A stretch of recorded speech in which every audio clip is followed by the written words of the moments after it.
Welcome to Stage Krunchy and Milk. Yes, it's Cleveland's longest running podcast and the place to hang with your internet besties. Got questions or comments? The email address for the show is podcast@stagecrunchyandmilk.com.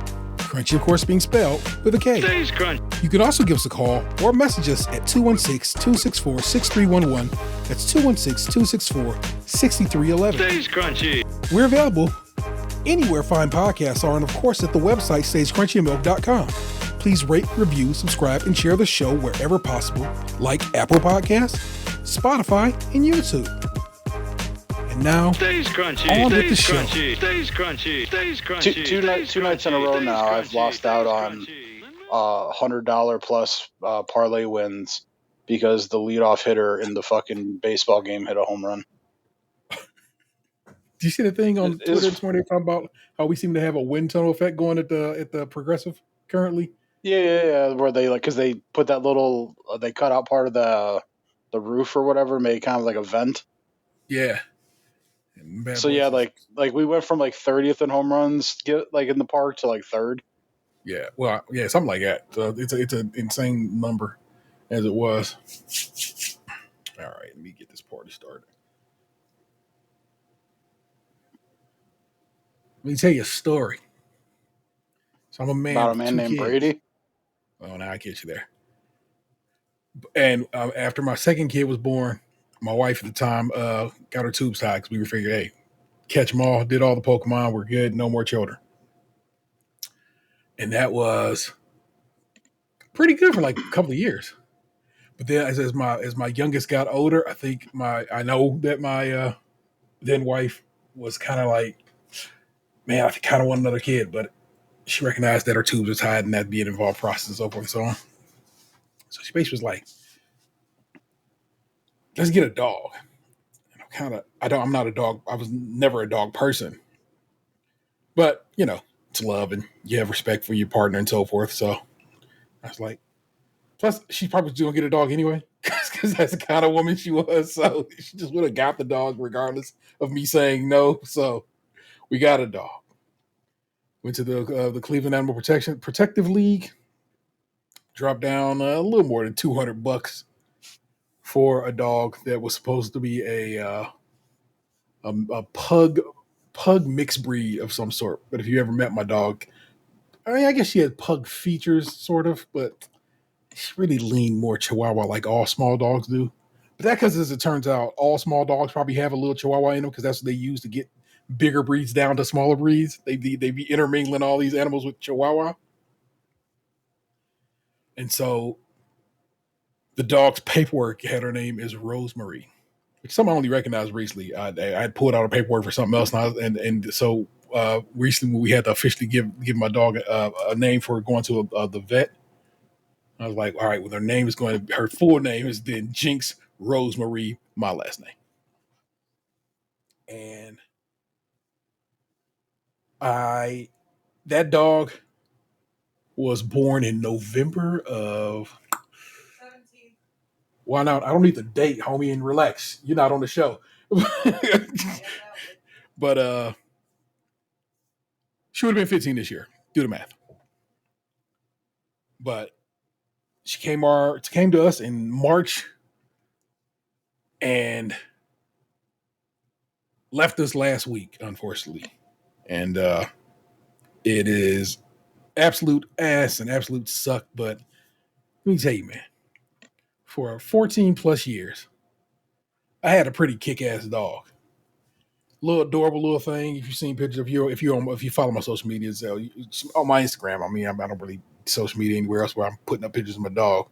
But she's dope, man. I just love my dog. I really did. And I really miss my dog. And that's been something I've been going through this first week of not having her in my life. But I just want to tell you how cool she was because she was raised by cats initially. We had cats when we first got our dog, right? So she really was kind of brought up in her early years with cats. And so her behavior was through the rest of her life was always cat-esque, balancing on edges of furniture and stuff like she was a cat or something. She scratches in a way that was cat. It turns out all dogs do, I guess, a little scratch thing, but it just seemed so cat-like when she'd go to the bathroom and she'd scratch like she was covering her shit. It's a weird thing. It turns out, like I said, that's just an animal instinct that all animals seem to do. We flush, they scratch. And if you ever took her for a walk when she was younger, for a very long time, she wouldn't just pee, like squat and pee like lady dogs do. No, she push her legs into her front paws to the ground and lift her ass all up in the air so she could pee higher. So she could pretend to other dogs, I guess, in the neighborhood that she was a bigger dog than she was. Had to let these hoes know that you wasn't fucking with Jinx the dog. She loved Dan. Promise you that. Like, she always would be excited when he came through, and also he would watch her when we were gone. So they had their own little rapport. So that was always hilarious to me that my dog really loved my homeboy, but she really did. And she don't like dudes. She didn't like dudes. Like I said, that most dudes was not getting love around my way. But fucking my mans. And that's a sign of a good person and a good dog. I want you to know that.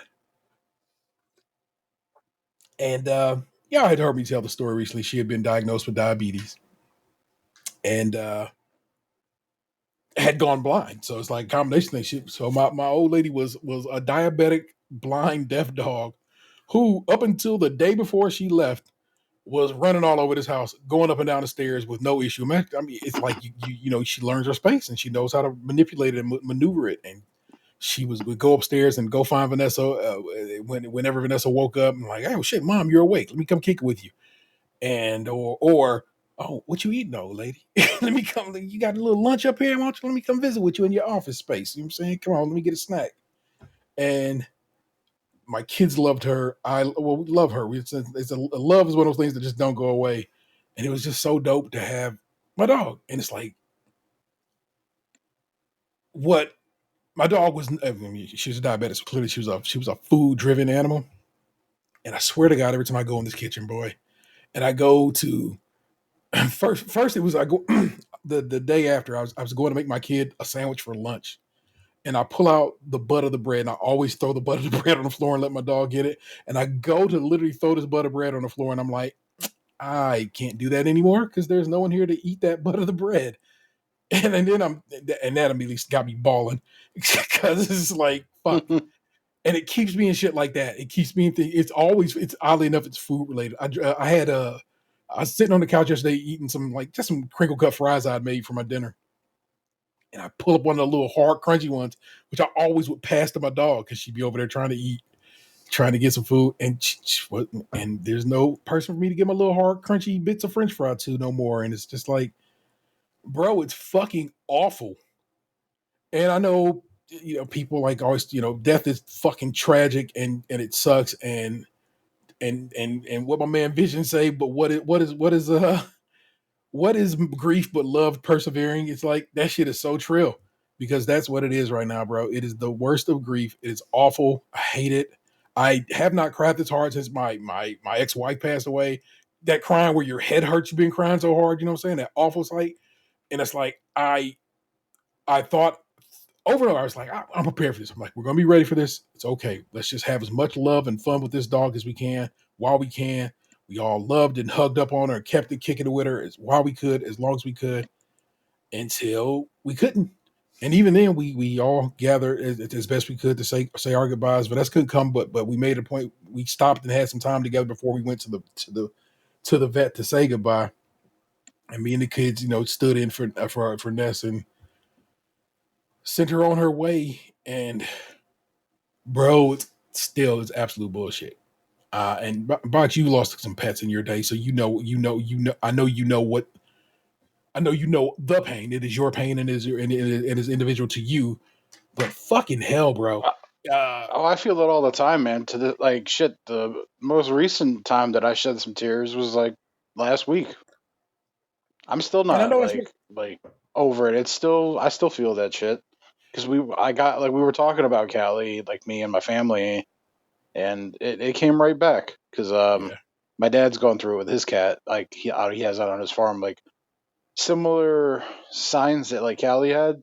Yeah. And so, you know, it got me talking about Callie, and it just reminded me how much I miss her. Yeah. Even right now, I feel it. It's like it's not something that I don't think you get over it. I don't think that's how grief functions. I think you just learn how to live with it better day by fucking day. And I'm better today than I was yesterday. And I'll be better tomorrow than I was today. But the pod dog, Jinx the dog, has left us and gone on to her glory. I will, like I said, forever miss her. But I'm happy she's not, having to suffer through the suck of diabetes and getting shots every day and fucking not being able to eat as much as she used to and not being able to run wild and free. And it's that little bit of okay helps me be a little bit more okay, like I said, than I was yesterday. And hopefully tomorrow a little bit more okay than I am today. And she was dope, bro. And I loved her and I miss her. And we talk about her every day. Like now it's just like, I miss her little clicky clacks on my kitchen floor. You know what I'm saying? Her long nails and so forth. I can hear them right now.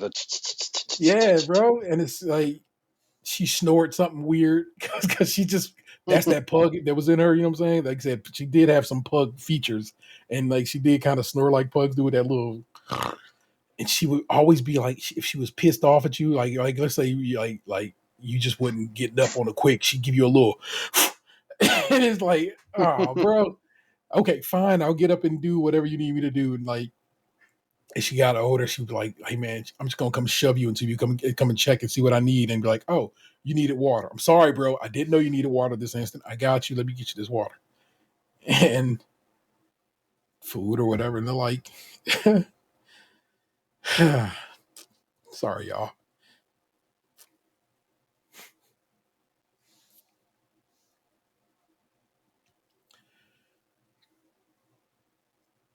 It's something about the truly unconditional love an animal gives you. Like, really, they not bothered. They not bothered by anything. They just like, I like that you have taken me in and have chosen to feed me and hang out with me and throw ducks to me and so forth. And it was her favorite thing. She only played with rubber duckies, small rubber duckies at that. And once one of the box's tenants came up on some like super like perfectly sized for my little dog ducks. And so we got to pour all those ducks on the floor at once. And she was like, "Get the fuck out of here. This is crazy." And just go after all these ducks at once. It was a great time. And I just, man, it was a time. And for 14 plus years, man, I so was hoping she'd make it to 15. I was going to throw her quinceañera. It's going to be great. I'll still probably celebrate her birthday. Maybe have I don't know, some kind of Latin beverage. Let me know. Make a rum and coke or something. We'll do something like, specific to her. And you know what I'm saying? It's going to be great. And I'm not going to be whatever about it. Because it's okay to celebrate birthdays and even of those who have gone on. Because, that's how that is. And, when you think you hear about Dia de los Muertos, it's how people live on is through your memories and through you talking about them and saying and so forth. And I think that's how, also probably counts for all living beings and our pets and so forth. And so you'll probably hear me from time to time talk about Jinx the dog because it happens. I think about her and I want to share a stupid story about my dog. Oh, but let me not walk away without this little thing. Because of course it's stupid and hilarious. And it made me laugh and it made me feel just a little bit better on that day. So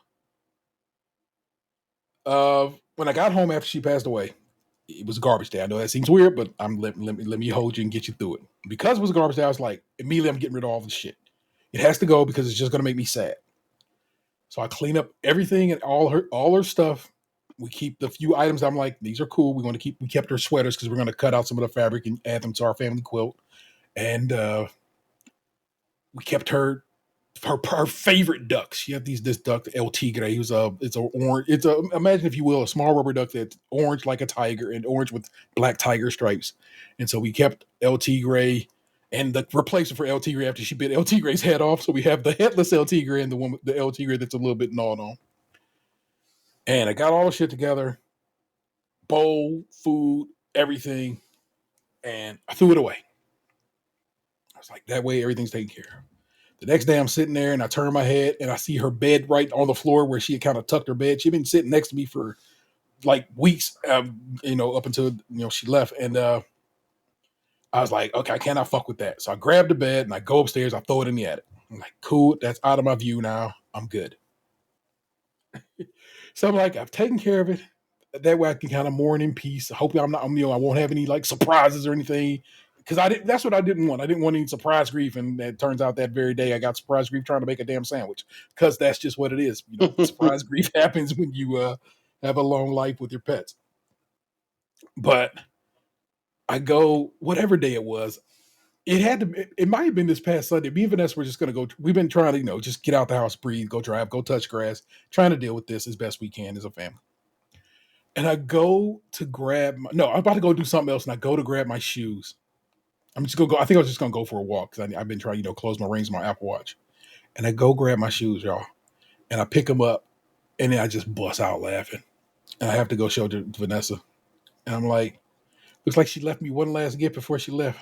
The dog had puked all over my shoes. So, my sneakers had my dog barf all over them. And I just had to laugh. Like, it's so fucking stupid. And it made me laugh. And I just know that's kind of her, like, gotcha, bitch, one last time before she sailed on her way. And again, a little bit better. A little bit better today. Hopefully a little bit better tomorrow. And step by step, y'all. And that's just all we can ever do when it comes to things like grief. And it's okay. It's okay that I'm sad. It's okay that I'm grumpy. It's okay that I almost cursed out a coworker yesterday, probably with a little bit of dog mad in there, but actually because that was wilder. But you didn't hear me say that. And I'll probably cut out that I just said that word. So you might hear a word, but you'll probably hear a sword beep instead. Because it probably is just a little bit of grump in me from all of this still. And I get it. It's okay for me to be upset. And it's okay for us to cry. And it's okay for us to laugh at the notion of my dog because she was really hilarious and a fun little situation. One of the pictures I put up on her, you have to make a, RIP post, is her sitting on, again, very cat-like, sitting on box laying on my floor in my house, just kicking it. And my dog's like, then I shall call you my throne. And just her sitting on top of Dan. Because, like I said, she's very cat-like. She couldn't help herself. And I love that picture already, but also, this is just, again, she was raised with cats. She couldn't help herself. But one time for the one time, man, rest in peace, Jinx Rosemary, my last name. You were an amazing animal friend, and I hope I did right by you. I hope we all did right by you and gave you a good life, free of the pound. Well, $200 of the pound, because the APL cost. There's adoption fees and some other stuff. I think they gave us a little food and something else for her. And her shots, and she got fixed. All that came with the deal. You know what I'm saying? And my dog had a sweet ass tattoo on her belly because it said she was fixed. It's just a little blue mark they give you at the APL if your animal is fixed. So my dog basically had Thug Life tattooed across her tummy. Respect it.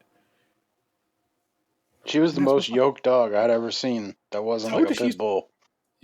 She was like small enough to fit in like one hand, but she would like the most yoked shoulders I'd ever seen. She was intimidating. Just let you know, Vanessa would tell you, it was multiple times that dog would be like, see a bigger dog and be like, say something. And in fact, one time a dog tried to come at her and she bit that dog in they fucking nose and sent that dog squealing away running, a bigger dog, because it goes down in these streets if you fuck with my dog, because she would have had your ass. When she was I didn't even realize this picture that you put up of her on me. When you first put that post up, I didn't even realize that. I didn't realize that was me. I was just scrolling through. I thought she was sitting on a piece of furniture. I figured you recognized now that I'm looking. Yeah, now that I'm looking at it, I'm like, oh shit, that is me. Because like I have a picture of her too from one of those times where you were out of town and I was dog sitting for you. Yeah. And I was on your couch. I think I was like laying down, like watching TV or something. Yeah. And again, just sitting on Dan. It's just what she would do, man. She's like, I'm comfortable here. Thank you, sir.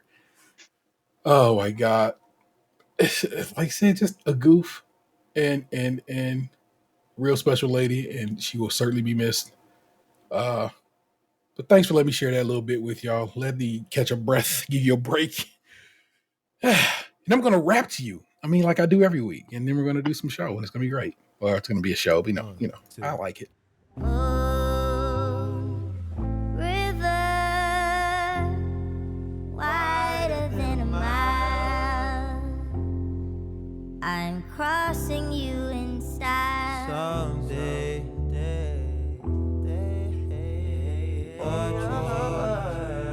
make up my heart, break up wherever you're going. I'm going that way.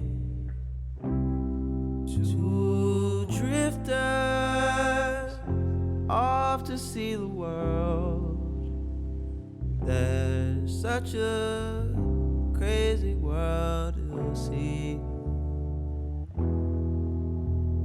We're all chasing after our same, chasing after our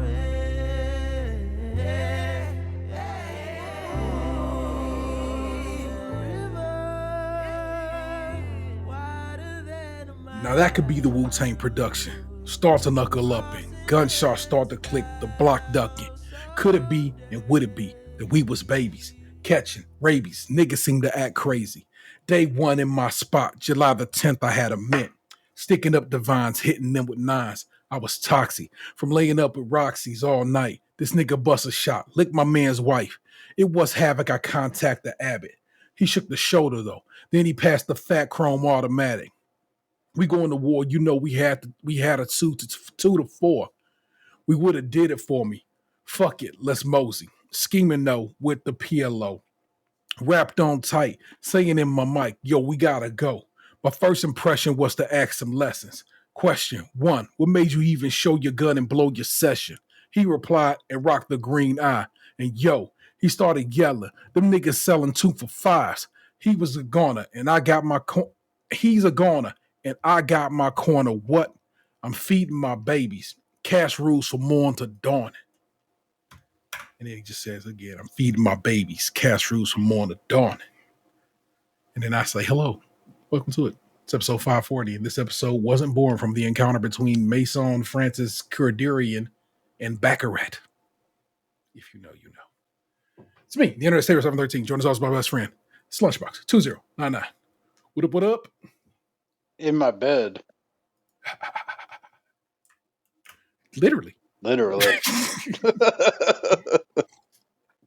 think I'm bullshit, but my man's like saying on the lean. I was like, why is this camera like that? And then he explained he's laying in his bed, which is kind of lovely when you think about it. Because I'm at the desk, so but it is what it's yes. Down one ant this week, which sucks because technically this is his birthday show, and we definitely not record next week because that's his actual birthday. So it's like this is the show he would have been on for us to celebrate him. But happy birthday to you, sir. Happy birthday to you. When the show comes out, it'll be your birthday. So that all works out. So it's me and Box. Gonna talk some news. Gonna do, well, I just told you along, whatever. But then Box tell you what's going on with him, with this man with the assholes. It'll probably be a little shorter show just because by virtue of it being the way the production works when we're down a man. But other than that, good. But let's start with this one.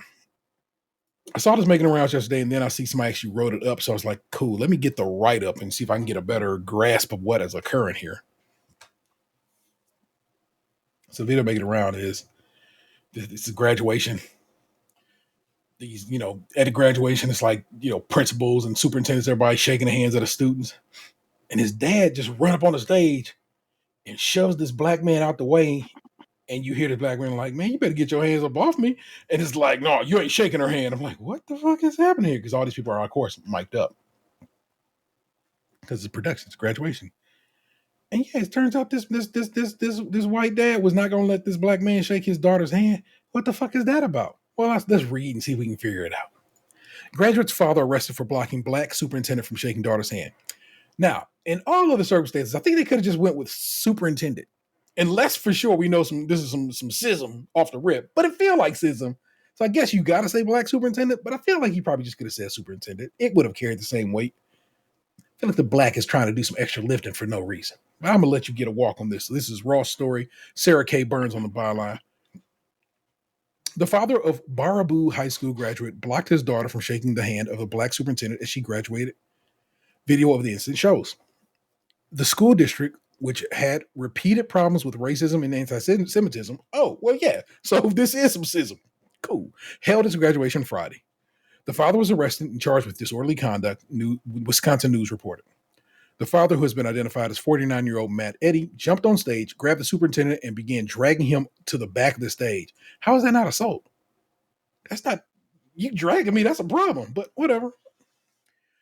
Madison.com described Eddy as forcibly pulling the district superintendent away from his daughter as she crossed the stage. Traditionally, when students graduate high school, they shake hands with the principal and district leaders.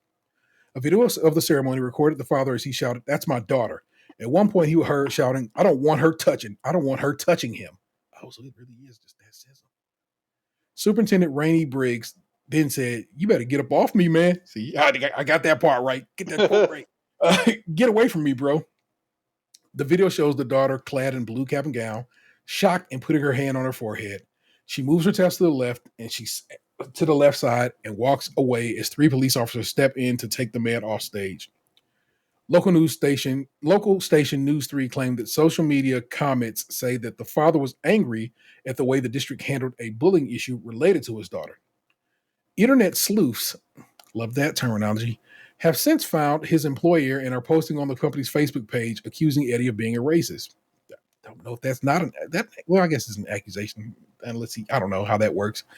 The school district released a statement saying our primary focus remains on celebrating the achievements of our graduates. We want to ensure that the significance of this milestone and the hard work of our students are not overshadowed by this unfortunate event. They also said they are cooperating with law enforcement. It has not been confirmed whether or not the superintendent intends to file charges.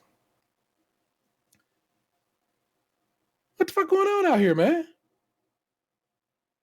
Like, okay, let's say you really was mad that they had handled the situation poorly. Well, your kid clearly graduated and is graduating. What the fuck else got to do with anything? Why you got to stop him from just dapping up the man and getting going? Then they're done. We're good. There's no more problems unless I guess you have more kids in the school system. But this child is free and clear. They have graduated high school. They are leaving the stage. We just do the little dap up and we call it a night. But you run up and do this shit. The dap up. Well, for sure. You know what it is. You know, especially it's brother. I definitely would have dapped him up on my walkout. I would have thrown all kinds of. That's funny. I don't even remember getting my diploma. Like I remember like them lining us up in like a side room before we went out to the auditorium. But like I don't really remember much about like walking over to the stage and grabbing the thing and leaving. Like it's all kind of a blur. Today is literally 30 years since I graduated high school, this very day, which is wild to say out loud.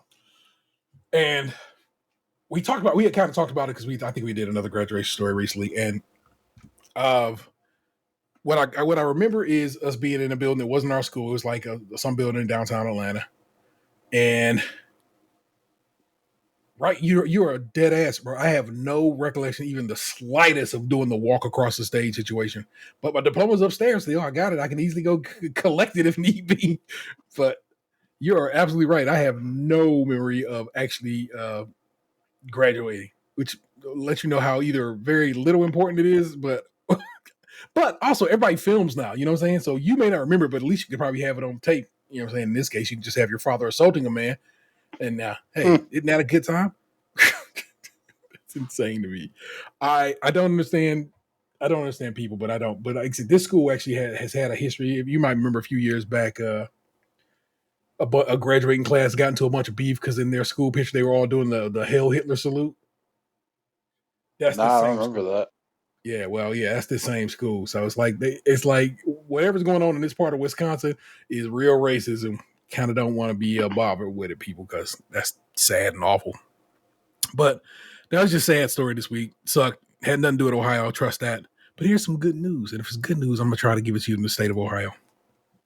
This is good news, but it's news that has to suffer through some bad shit to get to the good point. But here we are. We're doing some things. This is from Seeing Cleveland. Mark Opera on the byline. Cleveland okays $2 million to try and end unsheltered homelessness by 2025. The House for Every Neighbor program aims to rapidly rehouse 150 unsheltered homeless people by the end of December. So they actually are already going to kick this into gear and try to get it all the way going by the end of next. Whether encamped on the southern edge of Superior Avenue downtown or under highway overpasses, roughly 150 Clevelanders spent a great bulk of their days and night outside, either refusing to seek shelter or mentally unprepared for the pressures of communal living. It's the population of 150 that the city argued in Monday's Marathon Committee of the Whole meeting need outside experts to decide how best to place them in housing and to do it sooner than later. That's why council worked to allocate $2 million for consulting work that would address the situation. The cost to pay for such consultants, named as the Houston-based Clutch Consulting and Cleveland Mediation, was approved by the committee, yet not without scrutiny, of course. Solving Cleveland's homeless issue as local nonprofits and advocates have shown in the past is a Rubik's Cube. Leaning on a precise orchestration of on-the-street outreach coordinators, landlords, or hotel owners with sizable funds at the city and county level to carry out a long pathway to residency.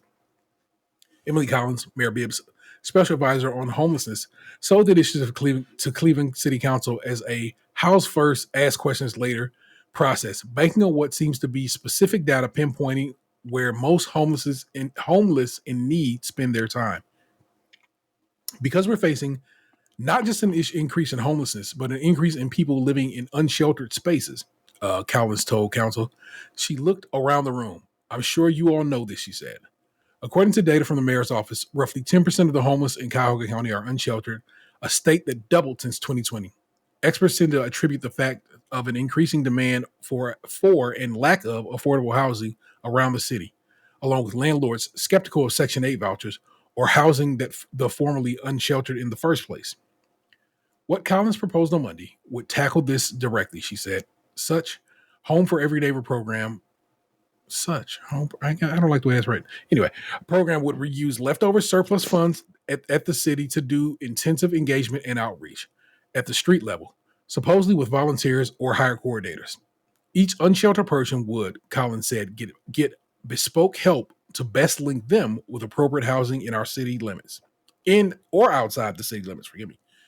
A full-time staff members, they put an S right there, but I don't know if the A needs to be there. I think it would just be full-time staff members. There you go. I'm going to edit this man's work writing as I read it. Would spearhead this process over the next year and a half, with Collins suggested the goal of lining up apartments for those on the street by the end of 2024. Daniel Cosgrove, the director of the Cleveland Mediation Center, which leans heavily on family connections to take in the unhoused, believe that $2 million upfront costs would suffice as a usable model in the future. We're hoping that proof allows us an avenue to ensure that we can make the appropriate ask for more private dollars into similar sustaining efforts, Cosgrove said.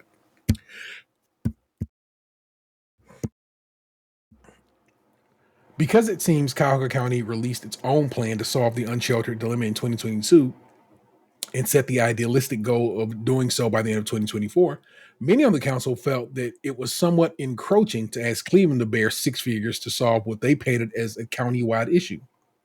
Though Collins suggested four members at the county office of homeless services would be involved. This is what the county's supposed to be for, Ward Councilman Brian Casey told Collins.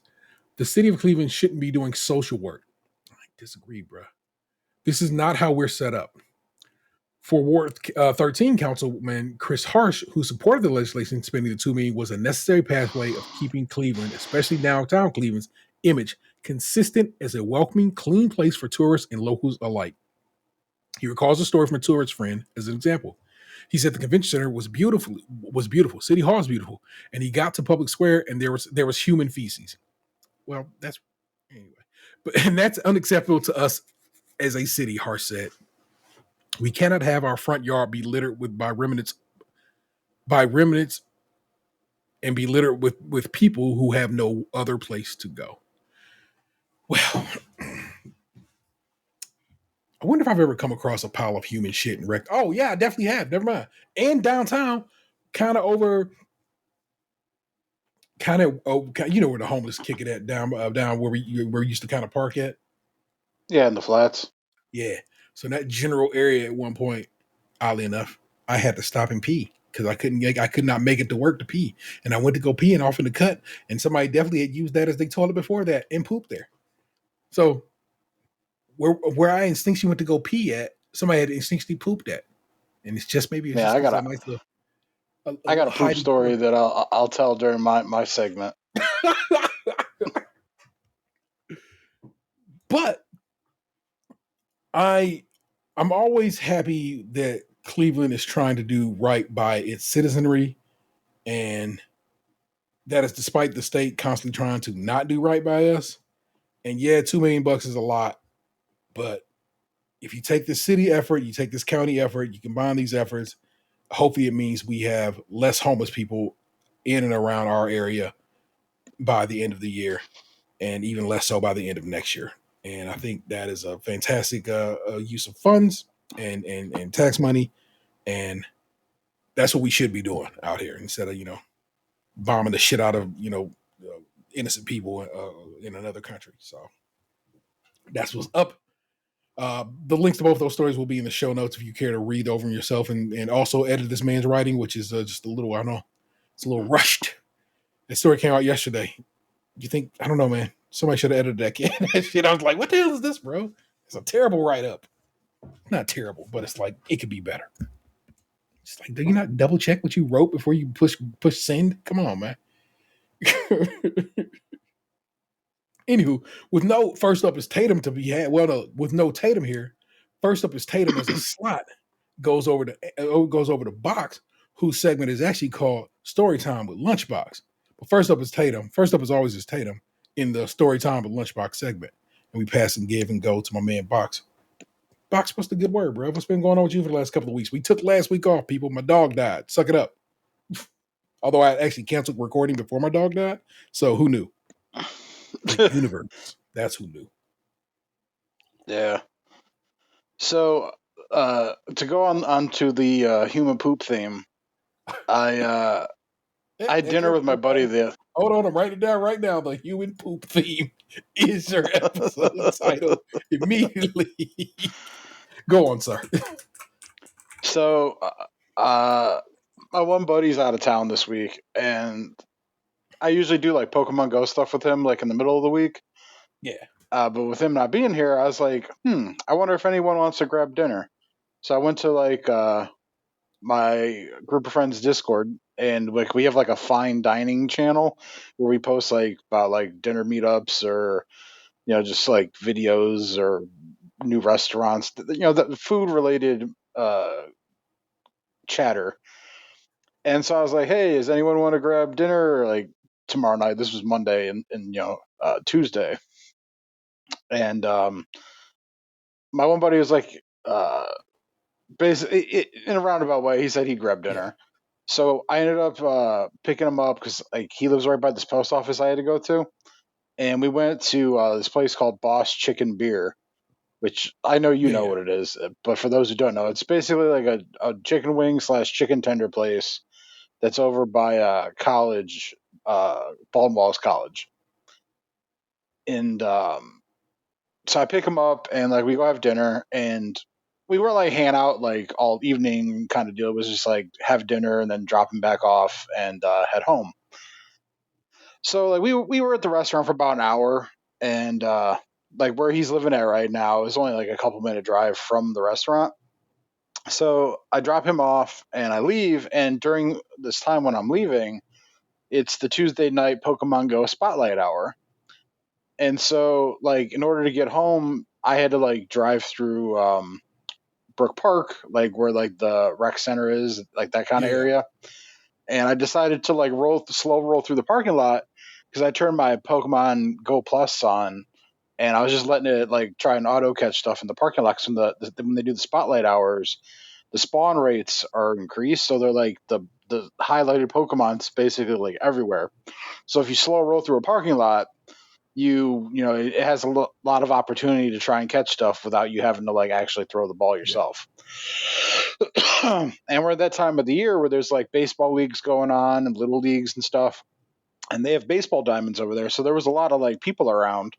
So I was just kind of like slow rolling through, and then I ended up on like the far part of the complex where they have like a veterans memorial. And I was sitting in that parking lot letting the auto catcher do its thing while I like looked at my phone for a few minutes. And then like all of a sudden, like I felt like, oh man, I'm gonna have to go to the bathroom. And I was like, all right, I better get heading home. So like I leave and I'm like heading down the way and I'm like, oh my God, this doesn't feel like one of those like I can hold it safely until I get home situations. This feels like I'm about to shit my pants. So like I got like a minute of reprieve, but I was kind of like struggle busting my way through this neighborhood. I got to like a main road and I ended up having to do kind of like the anti-gaming chair. Where like when like the memes where the person leans forward because that's how serious it is. I kind of had to lean back to take tension off of my stomach area to keep things like kind of like from being too pressed. I had to give like this like a sense of relief, this room for things to kind of like just be. And so I'm driving down a main road, and it's like a 25, and I'm going 30, and like I'm sitting all the way in the back, like I'm all the way up against the back of my chair, and I have a cavalcade of cars that are like all around me because I won't speed. It's like I know there's cops that sit in that area, so I didn't want to get pulled over by the cops while I'm on the verge of shitting my pants. And I realize at this point too that like there's no way in hell that I'm gonna make it home before I shit my pants. Jesus Christ. And I know that at this time of the day I should be able to stop at the sheet. I should have enough time before I inevitably shit my pants to stop at the sheets that's like a mile and a half from my house that's on the way, get in there and do the damn thing. But the problem is when you're driving and you have to shit, there's always that fear that getting out of the car, you're going to lose that grip that's keeping things in. And so like I got to the parking, I basically drove across lanes of traffic to get into this fucking sheets. I hurried up and parked, turned the car off, and then I got out of the car, but then I had to do this. All right, when I got out of the car, I couldn't move, right? Like, when you got to clench the butt cheeks to the point where you can't actually walk to keep everything in. So I get out of the car, and I had to pull my phone out of my pocket and pretend that I was standing by my car looking at something on my phone for like 2 minutes while this other dude was at the other side of the parking lot because I couldn't actually move to go into the sheets to use the bathroom. Otherwise, I was for sure going to shit my pants. So finally, I get like that feeling where like, all right, you can move again, but you got to be quick because we're coming right back, So I put my phone in my pocket and I do kind of like a hurried 2-step waddle into the sheets. There's like 2 like teenagers in my fucking way, so I almost had to like plow through like a teenage boy and a teenage girl. Like they were kind of waiting on their food to be cooked.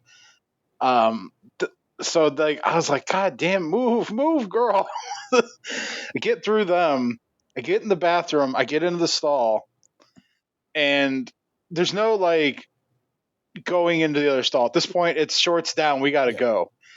But when I look over at the toilet seat, somebody had left a shit streak on the back of the toilet seat. Like, so I had to make sure to fucking kind of hover more towards the front of this toilet so that my ass didn't touch the back of the toilet seat so that I could like, because there was, like I said, there was no reset. We were here. It was go time.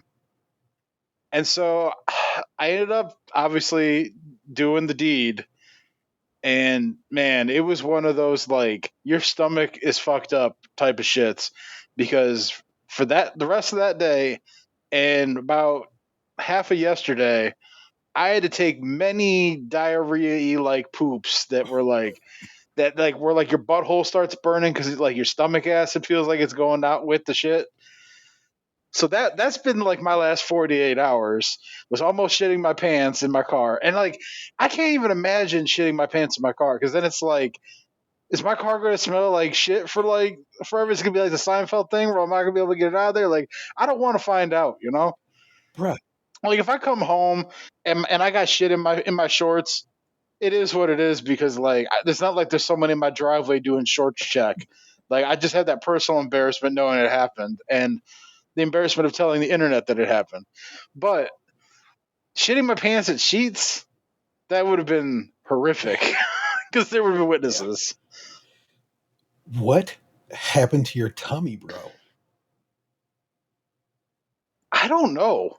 I really don't know because like I don't think I ate anything crazy. Like I've been eating pretty much the same thing for the last couple of days. Like and I'm okay now. Like I don't know like I really don't know. Man, that tuna catch up with you?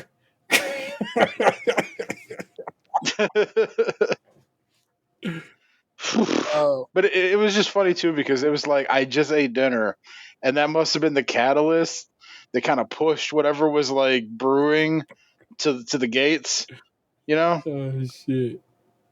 Like it's going down, bro. I gotta go. That is Yeah, we gotta make room for these chicken tenders. Just gotta go. that is so wild. I'm glad you didn't shit your pants. I'm sorry you had to shit in the dirty That toilet. makes two of us. The worst. And have it. See, you know, it sucks, but it's like I've seen worse, honestly. Bruh. I've been in worse bathrooms, like I've shit on top of shit. It's a like it's not like I'm looking forward to it, but sometimes you just got to do what you got to do. Sometimes that is what's asked of us. And oftentimes I hear women say women's restrooms even worse because, of course, they have the introduction of blood as a possible contaminant as well as poop and piss. So it's like, damn, man, that's wild that all this is going down in our bathroom situations. And I wonder, like you always hear about how nice Europe is, but then you hear about how Paris smell like piss all the time. So it's got to be going down somewhere, right? Somewhere, like it's either maybe their bathrooms are clean, but outside just not clean. Because it's like, which one is it, bro? Plus they full of bed bugs, so it can't be like, you know what I'm saying, Paris is all that spotless. Because come on, full of bed bugs and it smell like piss. Man, it'd been a long time since I had smelled like downtown piss smell. But when I did that Harry Potter thing with my family, you know, a couple weeks back, I definitely walked by a couple buildings in downtown Cleveland that had that like somebody pissed here recently smell to buddy. it. like oh my god, that's terrible. Ah, bruh. What was I going to talk about? I have no idea what I was about to talk about. Oh, you know, so look, as we anything else before I slide on out here, man? I want to be whatever. I don't know. It's been like a long 2 weeks, but like a quick 2 weeks at the same time. Yeah. Like I started. So as I've talked about on the show before, I got like a lot of shit around my house, like projects. Like I start something that I don't finish it, or you know, I let things build up and get a little out of control at times. I've done some cleaning the last couple weeks, like here and there. Nothing feels done yet or finished or whatever. Like but it's like better than it was. And I had bought like a paper shredder. Yeah. I think it was last year. And so like I'd done a little bit of shredding, probably like 2 months ago, but I still had like a bunch of other stuff to go through, and like I have a horrible habit of like getting like the mortgage bill, paying it, and then just putting the like paperwork off to the side. And then they end up stacking up. Like I was like 2 days ago, I was shredding mortgage bills from like 6 years ago that were just sitting in like on a shelf in my closet. Like like I don't need. Yeah, I opened up a couple of the mortgage statements and I was like, damn, I have come far. like because a couple of them were like early on, like my principal balance like had barely moved. So it's like it's nice like seeing like a little bit of progress. So like it helps motivate you to keep going. Yeah. That is the God's honest truth on that one. Well, that's dope. I mean, you kind of getting it together. You know what I'm saying, bit by bit. That's all that ever matters, man. It's just you are doing it. So you know what I'm saying. If you keep it up, there you go. You know. So I fuck with it. I'm glad you're out here continuing to try to keep the house in order. That just continues the theme from the last time we talked, where you've been cleaning out some of the old toys and stuff. You know what I'm saying? Get rid of some stuff that you knew didn't need to be held on to. So yeah, I finished sorting like the comic books that had gotten pulled out of my mom's attic or mine when I was a kid. So I pulled out what I wanted to keep. I reboarded it, and then I listed the remaining stuff on like Facebook Marketplace. But like, there's no one's messaged me. yeah. I've lowered the price twice now, and like nothing. Yeah. Somehow it'll happen when it happens, especially like summertime popping now, man. People gonna have time on their hands, be like, oh shit, I'll buy some comics. So yeah, like at this point, I just want them gone. Like it's nothing crazy in the box either. There's like a couple that like I looked everything up on eBay just so I had kind of an idea. Most of them are like dollar comics, like just that overprinted '90s Spider-Man, like off like not the main Spider-Man, but like the side stories and that kind of shit. And there's like a couple things in there. There's like super old like Ripley's Believe It or Not from like the 60s or 70s that like came from somewhere. There's like these couple of UFO ones. There's a couple of like 70s Pink Panther. There's a random Simpsons Treehouse of Horrors that's worth like $20 apparently from the 90s. There's like Turok the Dinosaur Hunter, some Alien versus Predator, couple random ass things. I don't know, like Hellcats or something like that. cool. I don't know. It's a hodgepodge of like random things. Fair. Let's Godzilla, King of Monsters. That's actually pretty kick ass. That's definitely that's on the list to be discussed here when we get toward the entertainment section. So it's gonna be some Godzilla chat. So I was gonna just talk about right quick, just a little bit about social media and the beef on TikTok currently that keeps popping off is people in Europe talking shit about Americans and Americans coming back like, motherfucker, let me get your old colonizing ass up and out the paint because they'll be like, Americans don't know shit. And then it's like, okay. And then they'll be like, do you know this, and this? What's going on with this? And they have no answers for it. And it makes me laugh every time. But I wonder if the opposite is not happening over there. You know what I'm saying? Like they're somebody's like, these Americans talking shit about us. They don't know nothing over here. And I wonder if that's what's going down. And there's like it's social media trying to get us all just angry at each other. You know what I'm saying? So we just got old school just beef. And then there's this one lady who I guess she lives in America or lived in America. I don't know where she's. No, I think she lives in Italy currently. But I think she lived in America. I think her husband's from America or something like that. So she'll take a video where somebody's talking greasy about America. And so she has this thick ass accent. So she must not be all the way American either. Or maybe just only be like a generation or two removed. And she will always just clap at the motherfuckers. She'll take everything they say in that video and just go through it point by point and be like, this where you wrong, this where you fucked up with. That's why y'all a bunch of colonizing bitches and your food tastes gross. It'd be hard every time. And it's wild. It's wild to have somebody who seems to not be fully American actually stand up for America and be like, bruh, y'all don't understand that America is big as fuck and talking about they don't travel is a lie because their travel is like way bigger than Europe is and so forth and so on. It's like, but it's like that, and then it's like for a hot second it was black English people coming at black Americans on some mode. Y'all don't think we black, and it's like, and the argument of course is like, no, you're just not black like us. Our black experience is different than your black experience.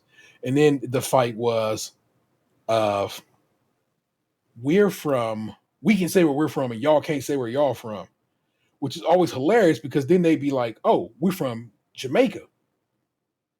Cool.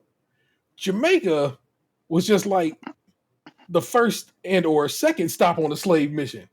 y'all not from y'all from Jamaica, just like we from America, because we all got captured, stolen, sold, and were enslaved by colonies of these European countries.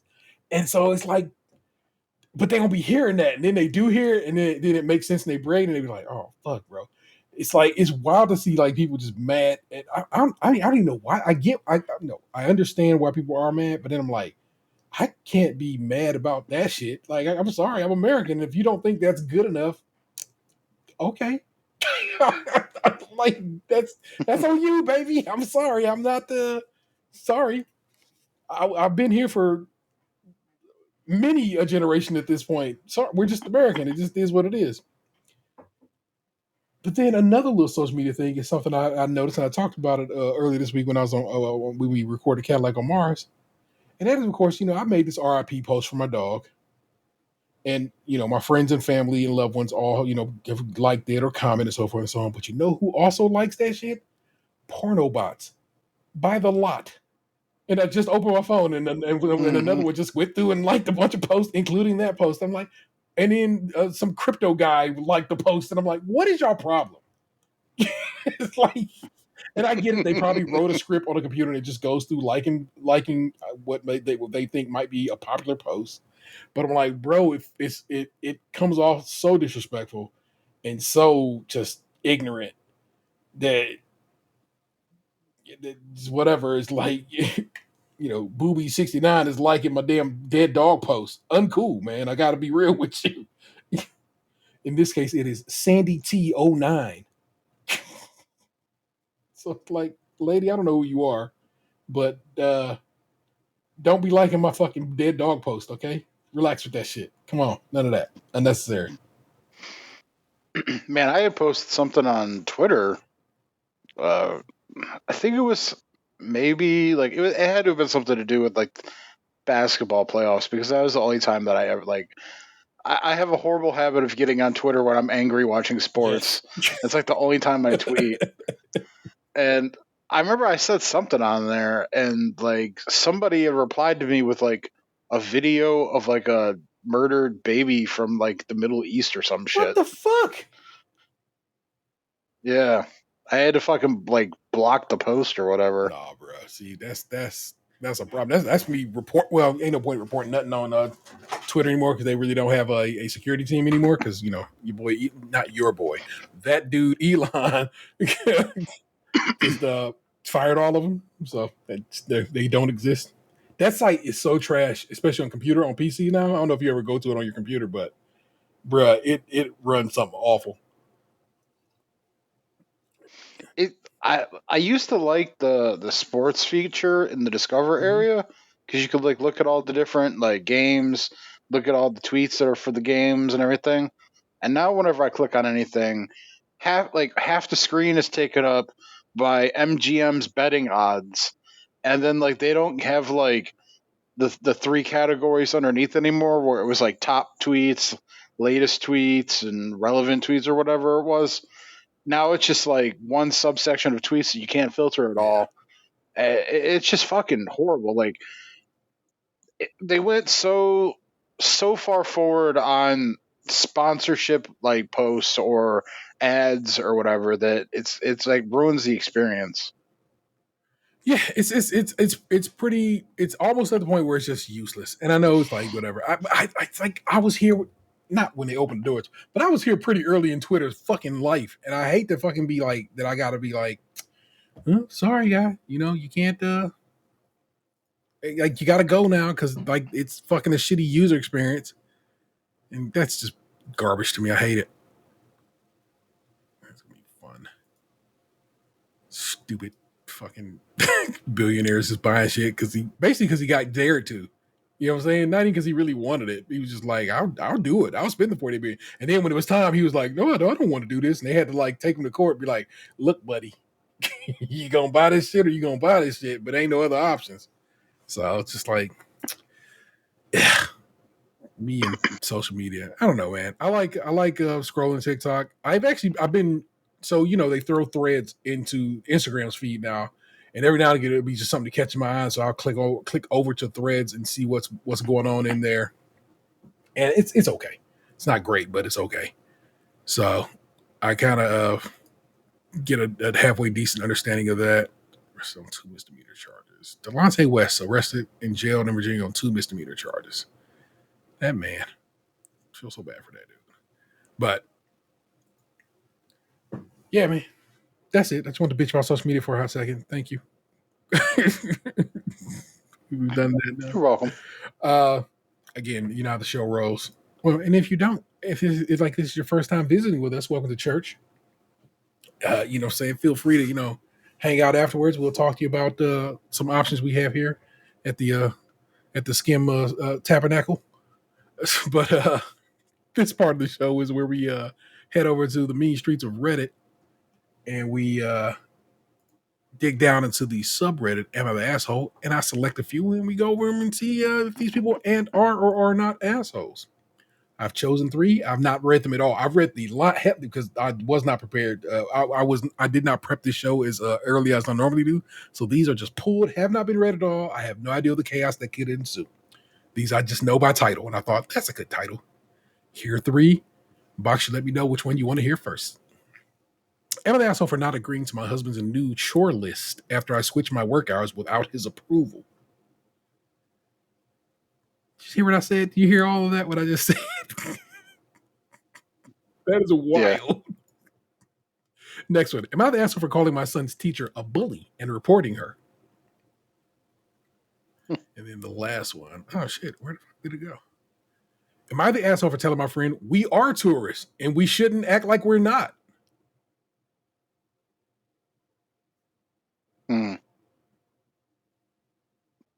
Let's knock out the tourist one first because it sounds like it's going to be shitty. Am I the asshole for telling my friends we are tourists and we shouldn't act like we're not? Throwaway for privacy. I'm 21, female. As a postgraduate trip, me and my friends are going on a trip to France next summer. This is my first time going to Europe, so I'm really excited and we're currently in the planning stage. The issue concerns one of my friends, Katie, also 21 female. Katie has never been out of the country, and somehow she's gotten it in her head that that's the worst thing that someone can be in another country is a tourist. I think she reads too many articles and watched too many TikToks about how Europeans hate American tourists. Just talked about that. Anyway, she's now trying to change our trip to be as untouristy as possible. For example, she sent the rest of the group pictures of French street fashion and is insisting that we only pack outfits that look like it. When one person said she didn't have clothes that look like that, Katie just said, guess you'll need to go shopping. She also says that Europeans do not wear sneakers and will immediately label us as tourists if we're seen wearing them, so we can't bring them, even though we'll be walking a lot. Additionally, when I tried to suggest places for us to visit, the Eiffel Tower, Louvre, Versailles, etc., Katie immediately shot them down and said, those are too touristy, and we should try and find other places to go. When I asked her what kind of places, she pulled up some French residential neighborhood and local shops and said we would be better off spending our time there since it's more authentic. To be clear, she's not concerned about avoiding pickpockets since we've already purchased pickpocket-proof pouches. Bruh, that was 1, 2, 3, 4 purchased pickpocket-proof pockets. It's just about looking like tourists. In my view, there's nothing wrong with being a tourist and doing touristy things as long as we're respectful of the locals and French culture. Besides, if I'm only getting a limited time in France, I don't want to be spending all it all walking around random people's houses and looking at them like they're zoo animals. I told this to Katie, and she got upset and said I was the reason why Europeans hate tourists so much. I told her we are tourists. Why try to hide it? I'm pretty sure French people would be more annoyed if we tried to act like locals instead of just being respectful visitors. Katie got even more upset and said that if I want to be disrespectful of French culture so bad, I can go to France on my own time. She then left our planning session. The rest of our group is kind of split on the issue. Most of them agree with me and think it's a waste of time to walk around residential neighborhoods instead of seeing the Eiffel Tower and the Louvre, and they also are very afraid of being perceived as annoying Americans. So I'd like to get some more perspective on this. If I'm the asshole here.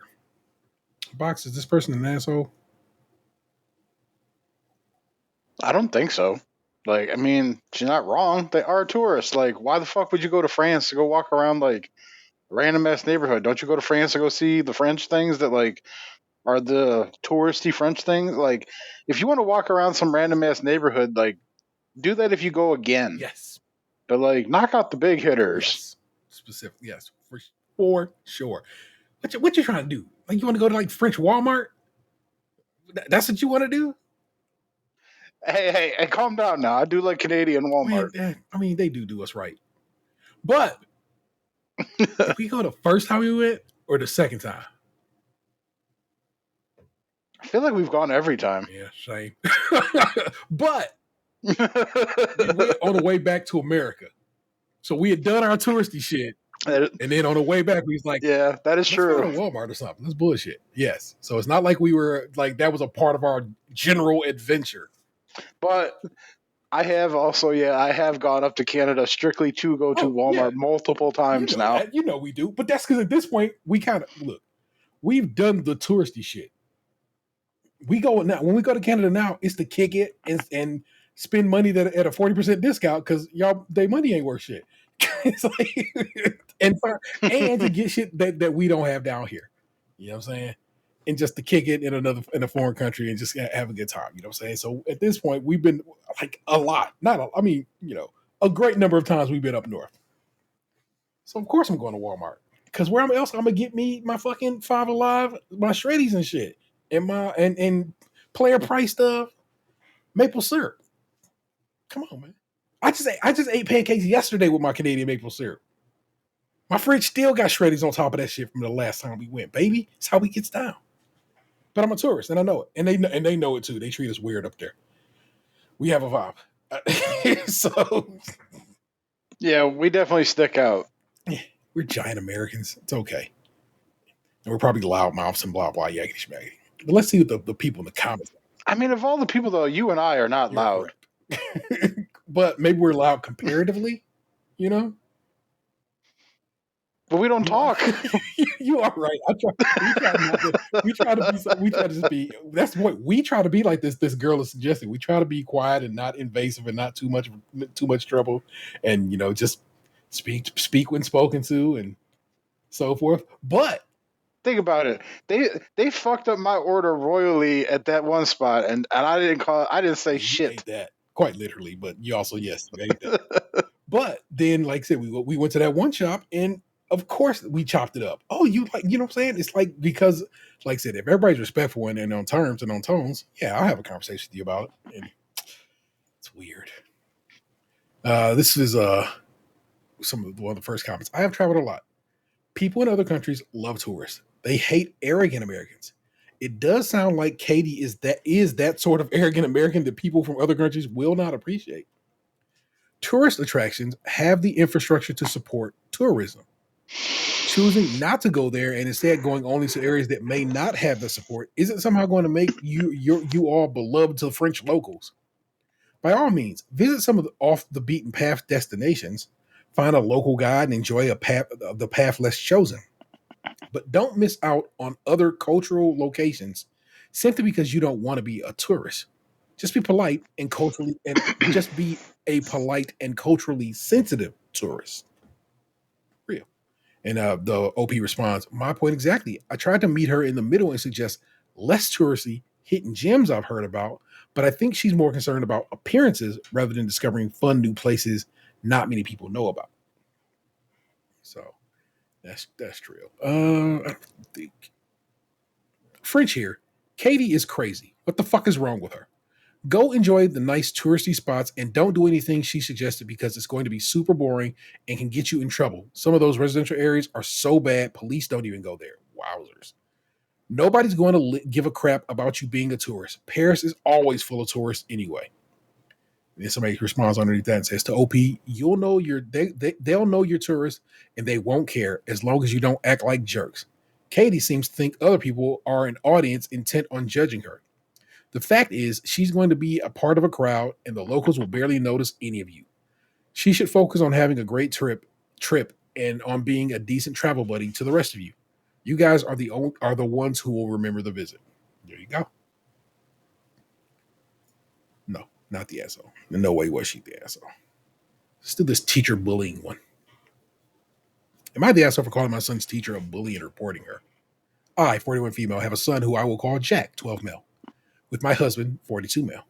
Jack has a speech impediment, and that causes him to stutter. It's not too bad at home, but he really struggles to speak in front of other people due to some past bullying. He's okay when it's just his friends, but if he has to speak in front of a whole class, he can take several minutes to finish a sentence, which he finds very upsetting. Me and my husband have spoken to the school and have arranged accommodations for Jack. All his teachers now know not to call on him for reading or answer questions, and he's allowed to raise his hands or have a friend respond for him when the teacher is taking the register.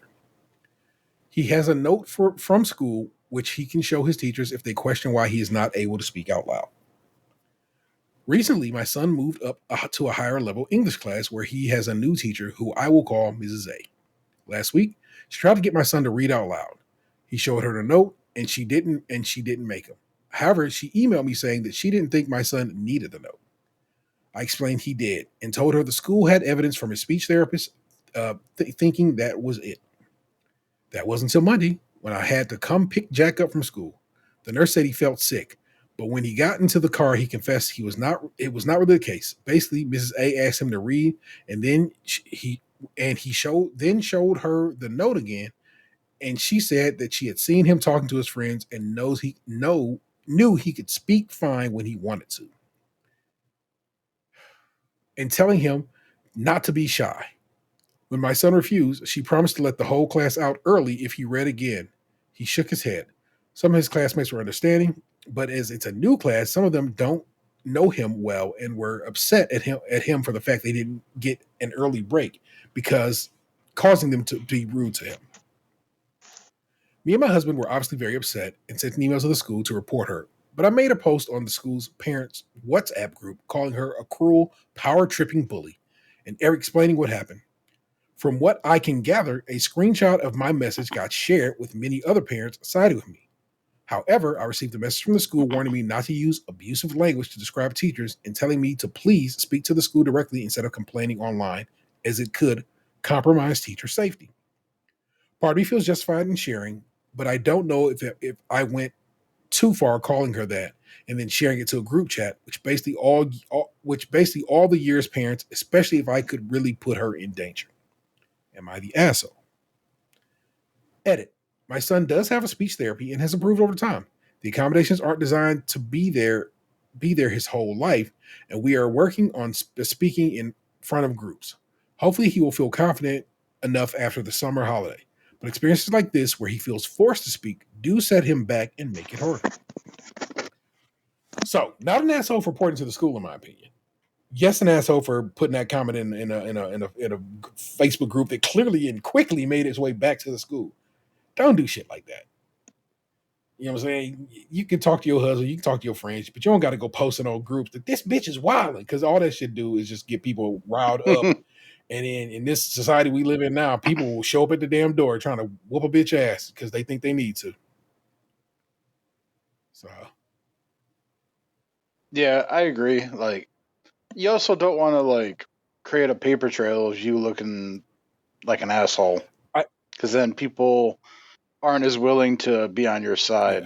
Yeah. I also feel like this person might be in another country, because we have systems in America for things like this. My kid has what it's called a 504 plan, and it's literally set up for the school. Not just set up through the school; it's actually set up all the way through college. Like, there's paperwork involved. I've gotten a letter from I guess the college boards or whatever you want to call them, saying, okay, 504 plan throughout school. Your kid gets a little extra time to do projects and homework and blah blah blah, and so forth. And so, this school not having something like that makes me think, like I said, this is another country. Plus, she said something about, what did she say about other grades? I think she said other years, and that's a term we don't use here. You know what I'm saying? We say grades here. Makes me feel justified. Telling, please speak to the school shot. However, I received a message from the school. Part of me feels justified that I went calling for a share in the group chat. Basically all the years parents. That turn of phrase right there, all the years parents, as opposed to all the grades parents. Makes you think this is from a different country, and maybe they don't have systems in place like we have here in the States. And so that sucks. But I do think, like I said, it's always good to fight the good fight for your kid. I'm like, look, lady, it's been explained to you what the deal is. Now you know what the deal is. Don't say my kid got to talk in front of these fuckers because he don't. And be done with it. You know what I'm saying? But yeah, that's how that rolls. Last one. Am I the ass? This is just wild to me. The very title I'm reading y'all seems wild to me. The fuck? Am I the asshole for not agreeing to my husband's new chore list after I switch my hours without his approval? Your husband writes you a chore list? You need his approval to change your hours? Huh. Okay. That seems wild, okay? I want to know how he did it. My husband, 38 male, and I, 37 female, have been married for 9 years and have 2 kids, 8 and 6. He works a hybrid schedule, so he's home 2 to 3 days a week, and I'm a nurse at an understaffed hospital. Due to the staffing shortage, I was offered to temporarily switch my work hours to the overnight shift. It came with a nice bump in pay, which could really help us out financially. My husband was very much against it because of the change it would make to our day-to-day lives. I initially declined the offer, but they countered with an even higher pay bump, so I took it. It's been 5 months since I changed my hours, and my husband hates it. My hours are now 10 p.m. to 8 a.m., Monday through Thursday, and midnight to 9 a.m. Sunday morning. I usually make it home just in time to see the kids off to school, run some errands to get things done at home in the morning, then sleep until the kids' bedtime and head to work. I like to think I've gotten pretty efficient at it since the change, but my husband disagrees. I won't lie, he has to pick up a lot of the kid-related things that we used to share. Pretty much any rides they need are done by him. Any weekday activities he takes care of. Now the kids are done with school, we have them in a summer daycare program, and he does all the drop-offs and pickups. He's been complaining to me ever since the kids' school year ended that it isn't working for him anymore. He keeps asking me, can I switch my hours back? I told him the original plan was 6 to 8 months, so it could be soon, but it's only been 5 months. If I'm being honest, I don't know if I want to switch back. I'm making and saving a lot more money. Once I adjusted to the sleep schedule, I feel like I actually have more energy and get more stuff done when I get home from work. This past weekend, my husband practically begged me to ask my supervisor when I could switch my hours back. I finally told him that I'm not sure if I want to do that. He flipped out on me. He told me this isn't what he signed up for when we got married. What the fuck? He told me he feels lied to because not only did I accept the offer without his final approval, get the fuck out of here. But now I'm going back on my word that it will be temporary. He said that if I'm going to keep my current night shift, then I need to do more things at home since I have the whole place to myself during the day. I asked him what more he thinks I should do, and he actually made a list. He put pretty much all the yard work on there, which is usually stuff he takes care of and that I don't know how to do. I told him I don't know how to do all that stuff, and he told me if I can learn how to fold a fitted sheet, you can learn how to mow the lawn. I don't disagree with that. I told him that doesn't seem like a fair division of labor, and he told me that he's taken on all the kids' stuff, so I need to do more of everything else. I told him that doing manual labor after I worked all night isn't going to work for me, and he told me to change my hours back then. So is this person an asshole? I still think it's fucked up to have taken a different shift without first having discussed it with your husband. That I do agree with. I agree with that too, because like those seem like family decisions that what you're doing could affect the group. Yeah. Like I'm currently in the middle of considering switching from Spotify to Apple because Spotify raised their prices, and I've talked to the kids. I got to sit and talk rap with Vanessa about it, but it's a family shit. It's like it's something that has to be discussed, so everybody knows what's what. So that. I'm not saying that makes her an asshole, but actually that's an asshole thing to do. Like I just took the job without having discussed with you because I thought the dough was sweet. But I think it's horseshit for her husband to be like, I need you to do all the yard work and all the other shit because you got all day to yourself. Like, bitch, I don't have all day myself. That's when I sleep. I have a little bit of time in there that I get some stuff done, but also that's bedtime for me, and you know that shit. So chill out with that nonsense. And to say this is not what I signed up for when we got married. No, sir.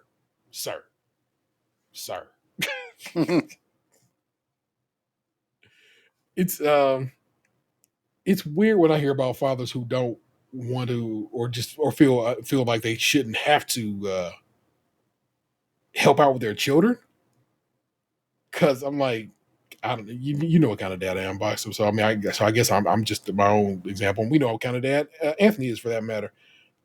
We're very involved fathers. Like all day, I'm going to be in this shit, taking my kids to everywhere and picking them up and so forth and so on. I wouldn't. It would never bother me. I would never feel put out by that because it's my role as a parent. And it's fascinating that this person seems to not think that way. That he feels that he's been put upon. I'm like,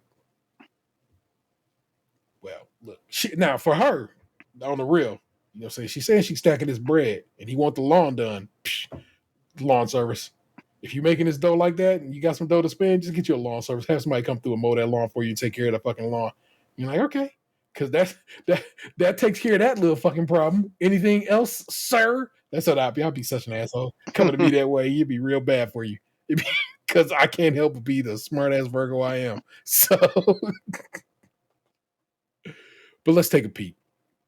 First one, you're the asshole. LOL, of course you have more energy now. It sounds like all you do is sleep and work. Your husband has to take over every single other task. Learning how to mow the lawn isn't that hard, especially since Google is a thing. Suck it up like he has for the last 5 months. 5 months. It was only 5 months, and they acting like this woman is like burnt their fucking marriage now. Don't forget to weed whack the edge and clean up all the clippings. Shit. Somebody responds, literally laughed my ass off. I was like, babe, you're getting more done when you get home because your family leaves soon after. No shit, you're getting more done. Plus, sounds like she's taking the liberty of relieving herself of all daytime responsibility. So that clear up some time too. That's wild that these people have made these leaps. But here, let's take a peek here. Do you hate your kids or you just love money? God damn. Bro, I was not this upset, but these streets is popping. Everybody seems to think this woman is an asshole. Like, I'm not seeing a not here. Let's do a control F, not the asshole. Let's see. Wowzers, not the asshole. I want to see if anybody asides of her. Poor thing.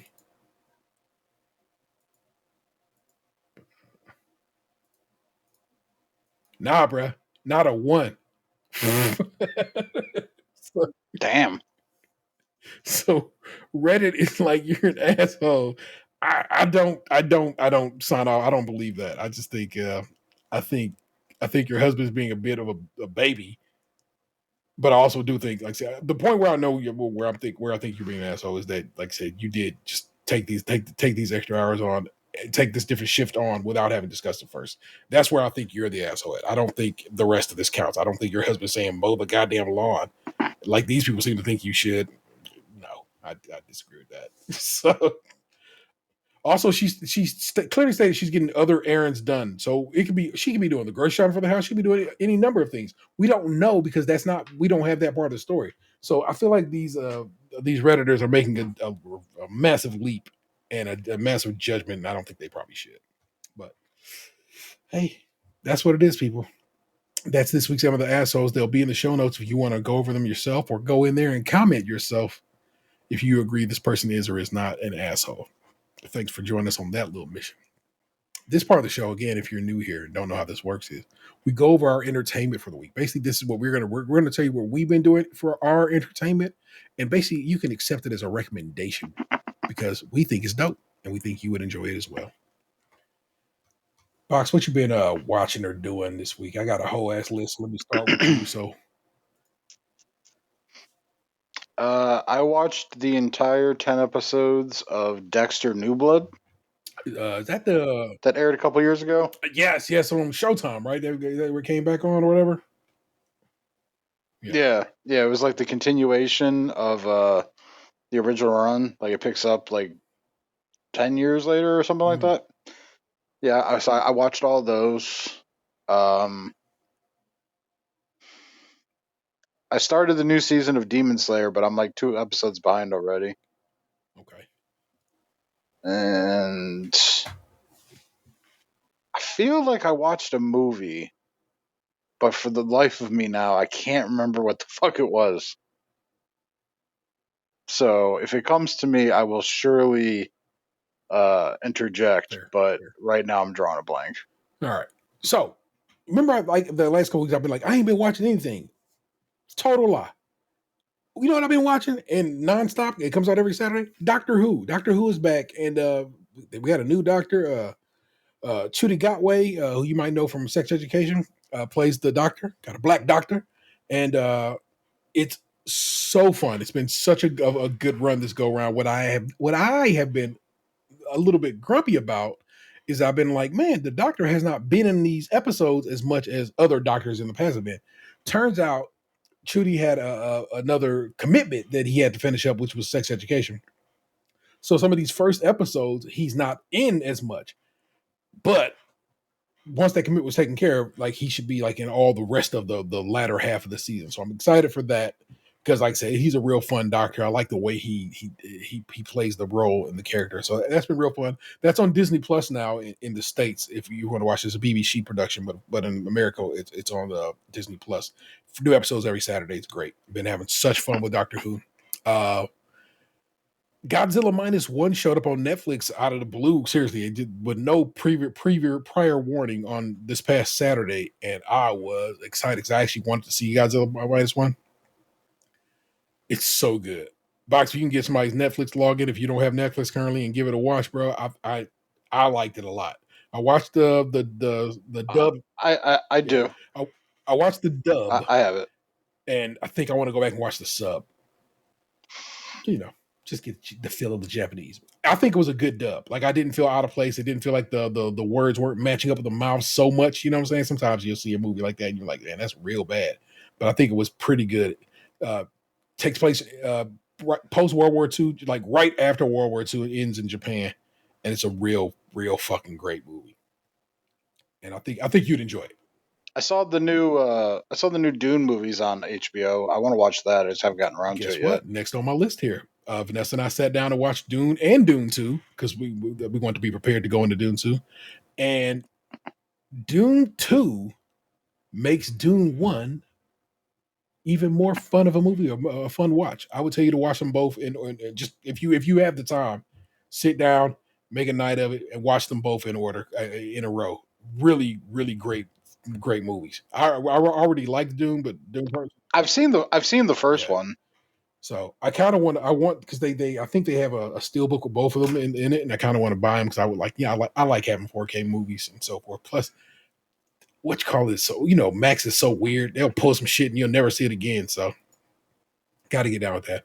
I'm continuing to play Star Wars Jedi Survivor, but I got Paper Mario Thousand Year Door, which was originally released on the GameCube.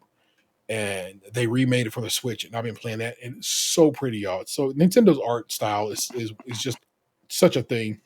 Like that's why their games hold up. I'm saying to such scrutiny because they have such good art that it's beyond. Like it's not just like making better graphics; it's making artistic choices that hold up over the years. And this game is a lot of fun. I never played it on the GameCube because it's an RPG, and I'm not really using an RPG guy, but I've heard such good things about it. I got this one, and I've been having a real good time with it as I slowly make my way through it. I told y'all once some weeks back that I had checked out a book, The Wonderful Story of Henry Sugar, and 6 other short stories, which is by Roald Dahl. And it turned out that I basically I was like, well, once I got to the story of Henry Sugar, I was like, I'm good. I don't need any more of that because I saw the movie, and it's literally an exact telling of the book. But as it turns out, there were 2 more stories on the back end of that book. So I checked it back out again and got those other 2 stories done. One of them is basically like pretty much a brief, if you will, autobiography of Roald Dahl, him telling his life story. And the other is the story he talks about in that autobiography that he wrote for, I think, the Saturday Evening Post about his him crashing in the desert during World War II. And it was both of those really great stories, and I think that ended up being a great read, listen, if you whatever. And so I would tell you to give The Wonderful Story of Henry Sugar and 6 other short stories a listen or read. Really worth it. Music still, and I know it seems weird that I'm still listening to the song, but it's gonna be like the song of the summer, and it's not like us, bro. They not like us. And I really enjoyed that. Vince Staples dropped an album last week called Dark Times. Very much a good album. If you fuck with Vince Staples, I would tell you to get down with that. His Netflix show got read up for a second season, so I'm glad for that as well. And today in the mail came Best Buy exclusive colorway of De La Soul is Dead. It's on this really nice yellow vinyl. It's over across the room, so I'm not gonna go get it. But trust, it's great. I own it. I love it. It's De La Soul is Dead. It's a great album, and I just got that. And I don't. Well, here, let me check my phone because I write these things down. And I just got a message from another one of the Great American Baking Show bakers, and she wants to do creme patissier. So now I got to talk to Nick Jew and Ant about doing that. Yeah, I guess at some point in time I played some Fortnite, but that's account. That's regular. That's like Box plays Warzone. You know what I'm saying? It happens. Have you messed with the Gundams? The Gundams in Warzone yet? I saw they're in there now. They just hit like the last like couple days, and I kind of want to buy one, but I haven't yet. Like I have a bunch of coins on my account, but like not enough to like buy one without getting some more coins. So I'm waiting to see if I can get some more of the free coins out of the battle pass and just use that to buy one of the skins. Very good, very cool.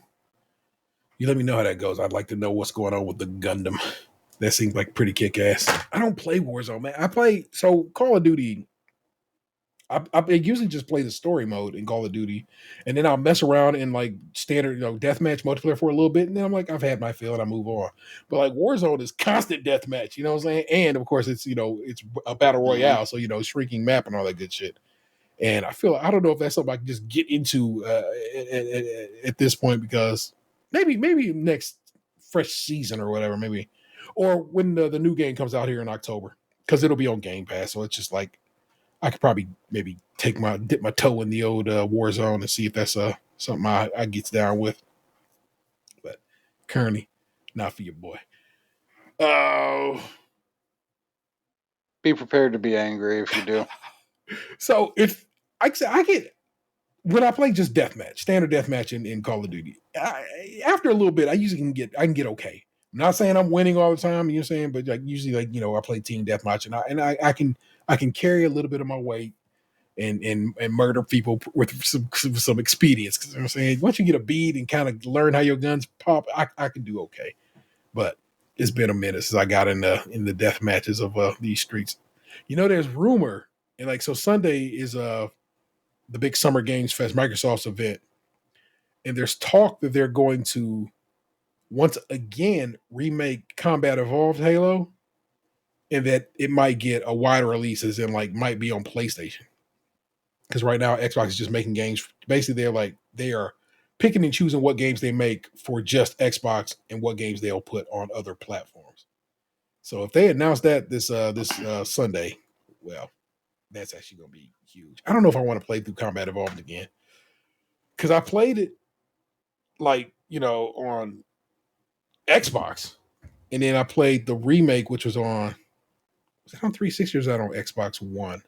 I don't know, but I guess what I played a good deal of of Halo in my day. Like I played every first person shooter Halo game. I'm not played Halo Wars or any of that other stuff, but I played all the shooties, all of them, and I not just played them. I played and beat them all, which is Halo 1 through 3. Well, actually Halo 1 through 5 before they did Infinite, and what was that little guy then? It was Reach. And then it was Halo 3. It's like basically when you played a cop. What's that Halo game, Box? ODST? Yes. And so, like I said, all those. Played them, beat them all, love them all. Love me some Chief, love me some the little side characters and that shit. Fuck with it. And so if they're going to make some more Halo, I'm probably going to get down with some more Halo, because I love that game. I love those rifles and everything. So, but people, that is the show. Again, it's a brief from this week because we're, like I said, down a man, but it's all to the good. To it. The math is math in here too, because I can see like we're at 130 something right now, and like that is literally like if you chopped up how we do the show normally, that is definitely Anthony's space in the show missing. So that's wild to me that we function so with such regularity. But you know the deal. Please rate, review, subscribe, and share the show wherever possible. Give us a subscribe over on YouTube. We're trying to get our followers up over there. Oddly enough, our the Bear recap podcast, the audio is over there, available over there, and for whatever reason, that's the one that's doing good on YouTube. So it's so random. Krunchy does good on standard downloads, but that one's doing good on YouTube. But I don't know what to do with it. Just cool, I guess. I'm glad it's grabbing people's attention. We have a Patreon. If you think you want to support us with a little dough, if you think what we do seems to be worthy of your dough, just a couple of tiers. It's $1 tier, it's a $5 tier. Maybe you can get down with that. And if you want to, please get down with the get down. We got merch, tpublic.com/milk, all one word. And that's what's popping on over there. Buy a Pride shirt. It's Pride right now. Why not? Do that. Feel free to give us a call. 216-264-6311. That's 216-264-6311. We'd love to hear from you. Yeah, that's the deal. You know what it is. Our missing man is, of course, Anthony. Tell him happy birthday. When you hear this show, it is going to be his birthday if you listen on the day it comes out. So make sure you say, hey, happy birthday to the 216 Zone. Because that's my man's. You should give him a happy birthday, love. That's the big baby lunchbox, 2099. In the bed. At last check, there was a 20-point difference in this game. Had it got any better? Or they just keep pushing? They keep pushing. Never mind. I'm going to close that window. They had gotten it down to like 9, and now it's back up to like 19. Looks like the Celtics are going to be a fucking problem. And I hate them. I don't hate them. But I hate the Celtics as an organization. And Boston fans are pretty racist. Again, you've heard me tell you, the city of Boston, a delight. Love going there. Boston sports fans, pretty fucking racist. They constantly go with the racial shit when they want to talk bad about another team. They don't just be like, boo, or you suck. It's always nigga this and nigga that. So, terrible fans throughout all of their sports. You pick a team, they fucking have shitty fucking fans in Boston. And that's my word. Ask. They'll tell you. Me, I am the Internet's Terror 713. Don't make me push you into traffic. We'll catch you next week. Peace.